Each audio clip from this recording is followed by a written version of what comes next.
Let's return to Jay Dow in Boston with the very latest tonight. Jay. Well, Tamsin, mile 26 of a marathon is supposed to be a place of relief, not so much carnage, but that's exactly what happened today at 2:50 p.m. Not one, but two explosions went off within 15 seconds of each other. If you've seen the video, it is traumatic and dramatic. You had runners and spectators that were blown to the ground. We had reports of limbs that were torn off. We have at least 3 casualties and 100 injuries. There are a few hospitals here in Boston that are filled with people who were injured. There are tonight police officers that are still roving through Boston trying to figure out how this happened. You still have marathon runners who are talking about what happened. This is a city that cherishes its Boston Marathon, the nation's oldest marathon. This is the 117th year. The holiday here, Patriots Day. Schools are closed.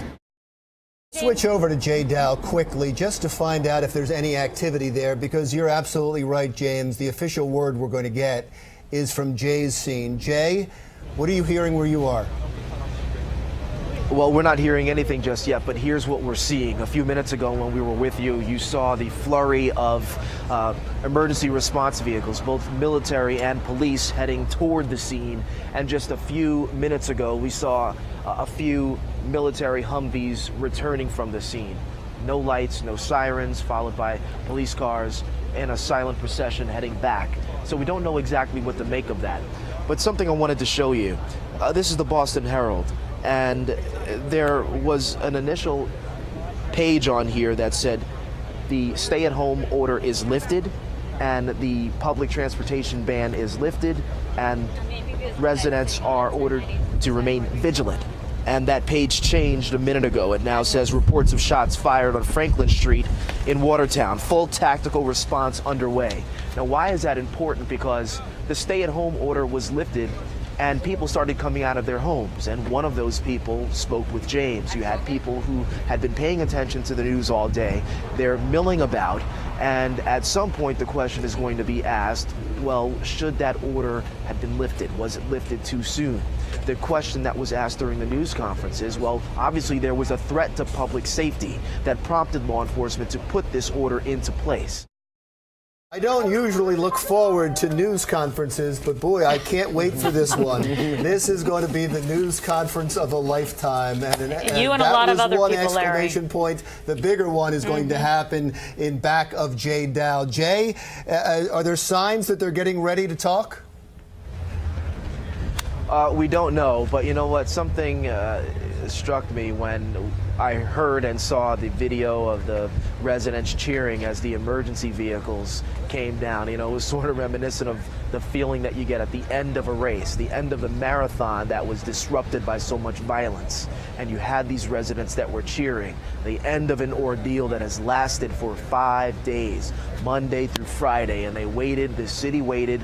Not just Watertown, but Boston waited for an end to all of this. And now, hopefully, this entire community will be able to get some answers. And those answers in the form of a motive. Why did this young man do this? What he's accused of doing. Let's not convict him just yet.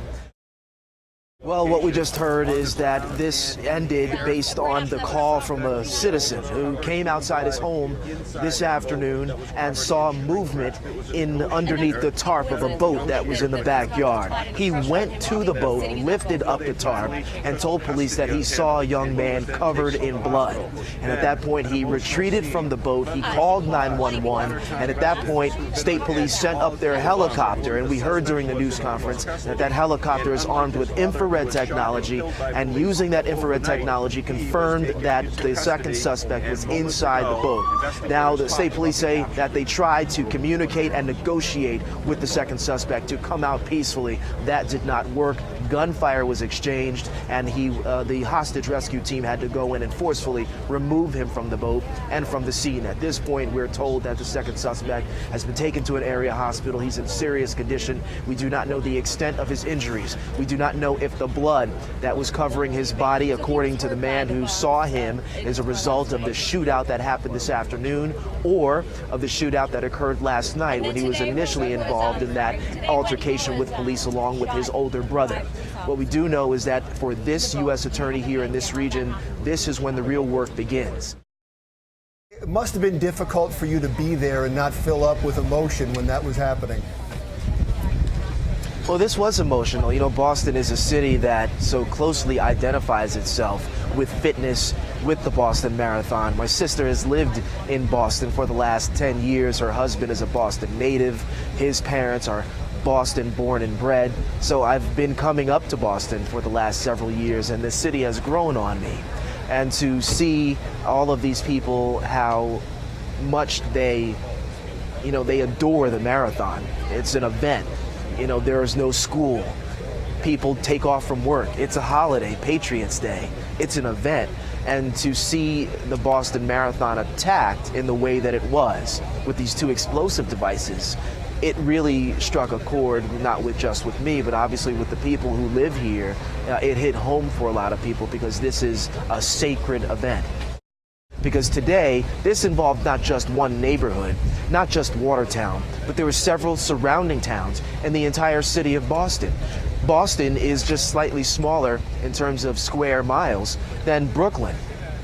So when you're telling nearly 1 million people total that they have to stay indoors and they're watching this investigation and this manhunt unfold, it's certainly a sigh of relief to know that it's ended, it's done, that they're now going to get some answers, and the next phase of this investigation is going to continue with the U.S. Attorney Carol Ortiz and the prosecution of this suspect who's now in custody.